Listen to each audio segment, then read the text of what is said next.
Louvado seja nosso Senhor Jesus Cristo, que para sempre seja louvado. Mais um podcast aqui no canal do Café Católico, né? Neste mês de outubro, eu, Helder, vou meditar com vocês o livro de Jó. Então, neste mês de outubro, né, será o livro de Jó meditado. São 4 encontros, 4 terças-feiras, onde os podcasts serão essa meditação desse livro do Antigo Testamento. Mais um livro do Antigo Testamento para meditarmos, né? A palavra de Deus, ela é viva e eficaz na nossa vida. Enquanto caminhamos, tenhamos os olhos fixos sempre no Senhor. O Senhor, que é a luz dos nossos passos. O Senhor Jesus, que é a luz da nossa vida. Meus irmãos, vou dividir o livro de Jó em 4 partes, mas meditando de temas, né, diferentes, porque pegando justamente aquilo que o livro de Jó tem.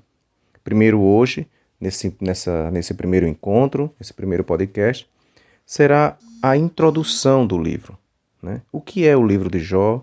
Algumas características do livro de Jó. No segundo encontro, meditando um pouco sobre a justificação, a doutrina da justificação, né? Porque o livro de Jó fala do justo que sofre, né? No terceiro encontro, alguns santos da igreja que meditaram sobre o livro de Jó, né? E por último, fechando os podcasts de outubro a respeito deste livro, é o Cristo Jesus, nosso Senhor, que assume o sofrimento. O livro de Jó, meus irmãos, ele é um dos livros da Escritura, né? Eu tomei como meditação a Bíblia, com a tradução da Bíblia de Jerusalém. E o livro de Jó, ele está dentro daquela categoria dos livros sapienciais. Quais são os livros sapienciais? O livro de Jó, o livro dos Salmos, Provérbios, Eclesiastes, o Cântico dos Cânticos, o livro da Sabedoria e o Eclesiástico. Esses livros são chamados livros sapienciais, porque meditam, sapiencial vem de sabedoria, porque eles meditam máximas, às vezes com histórias poéticas, com cânticos, né, com máximas falando, né, a respeito da sabedoria de Deus. Deus sempre tendo uma palavra, também através da poesia, através da prosa. E o livro de Jó é uma narração em prosa. Não é um livro histórico, é um livro sapiencial.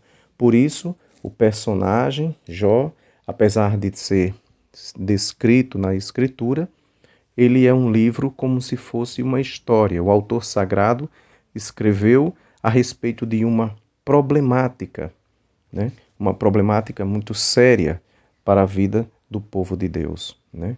É o que chama-se, né, a justiça divina. Qual é o tema do livro de Jó? A justiça divina.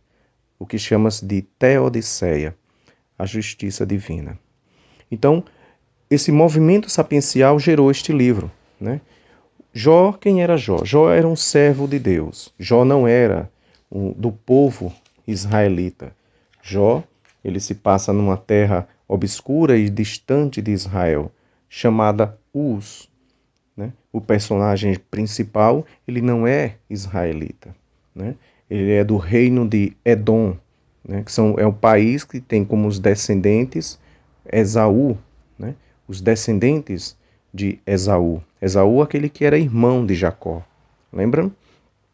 Jacó, que tinha como irmão Esaú, e os descendentes de Esaú, né, que viviam naquele reino de Edom, os edomitas, né, eles não eram judeus, não eram israelitas. Os israelitas vêm de Jacó.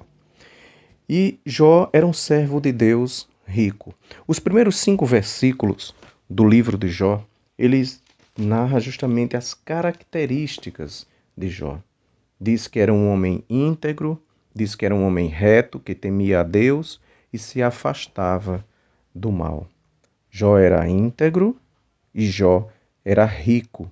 Tinha posses, tinha filhos, 4 homens, 3 mulheres, e com uma família numerosa, né, com muita riqueza, era aquela tradicional tese antiga das retribuições terrestres. No período do livro de Jó, o povo de Deus não acreditava ainda na ressurreição.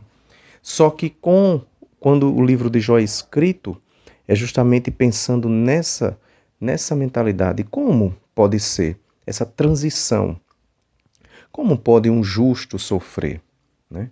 Como Deus permite a aprovação do justo? Por quê? Porque logo depois que fala sobre Jó, aparece, né, no início, no versículo 6, vai dizer: No dia em que os filhos de Deus vieram se apresentar ao Senhor, entre eles veio também Satanás. Então, Satanás se apresenta, Deus fala sobre Jó, que era um servo bom e justo, que não errava, e Satanás diz que ele só basta Deus prová-lo, que ele ia mostrar praticamente quem de fato ele era. E Deus permite que Satanás toque tanto na família de Jó, e Jó perde os filhos, perde os bens, e depois, né, o Satanás consegue tocar na vida dele, não para matá-lo, mas Jó perde a saúde. Tanto que fica, né, com úlceras. Interessante que a doença que Jó tinha, o termo que é usado, é o mesmo termo que foi usado para uma das pragas do Egito. Então Jó fica, né, naquela situação de miséria, e aí aparece, né, os personagens que são amigos. Jó se mantém conformado, né, ainda censura sua mulher não aceita, e ele de fato quer não desagradar a Deus, não desagradar a Deus através da sua consciência. Mas aí aparecem 3 amigos: Elifaz, Baldade e Sofar. O capítulo 1 e o capítulo 2 mostra esse trágico acontecimento de Jó, né, que perde tudo e perde também a saúde. Aparecem os amigos e vão debater com Jó a respeito da sua situação. Abre-se um grande diálogo poético. Né? O livro de Jó ele tem, né, um prólogo, depois é dividido em discursos, um diálogo longo, onde há 3 ciclos de diálogos entre o primeiro ciclo, do capítulo 3 ao capítulo 14, depois o segundo ciclo, do capítulo 15 ao capítulo 21, e o terceiro ciclo, né, com os amigos de Jó, do capítulo 22 a 27. Após isso, aparece um quarto personagem, né, que é Eliú, a partir do capítulo 32, que diz que nem Jó, né, abre mão da sua inocência. Jó diz: eu não pequei. O diálogo, todos os diálogos, quando vocês leem a escritura desse texto, vocês vão ver. Todo o diálogo são os amigos de Jó dizendo: Jó, você pecou, por isso está sofrendo. E Jó dizia: eu não pequei. Quando chega no capítulo 32 a 37, aparece esse quarto personagem que diz que o nome dele é Eliú, e ele vai dizer que não aguenta escutar mais porque decepcionou tanto os amigos de Jó, que não convenceram, e Jó, que não aceita que errou. A partir do capítulo 38, aí Deus vai falar.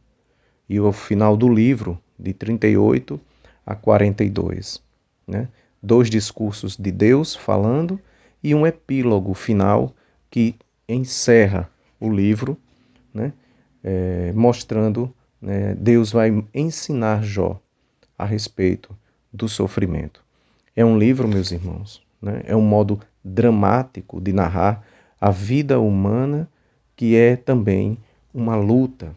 Um dos textos, para não ficarmos sem nenhum texto neste primeiro encontro, o texto que fala sobre esse sofrimento, que a vida é uma luta, Jó, no capítulo 6, versículo 1, Jó diz assim: Jó tomou a palavra e disse: Ah, se pudessem pesar minha aflição e pôr na balança meu infortúnio.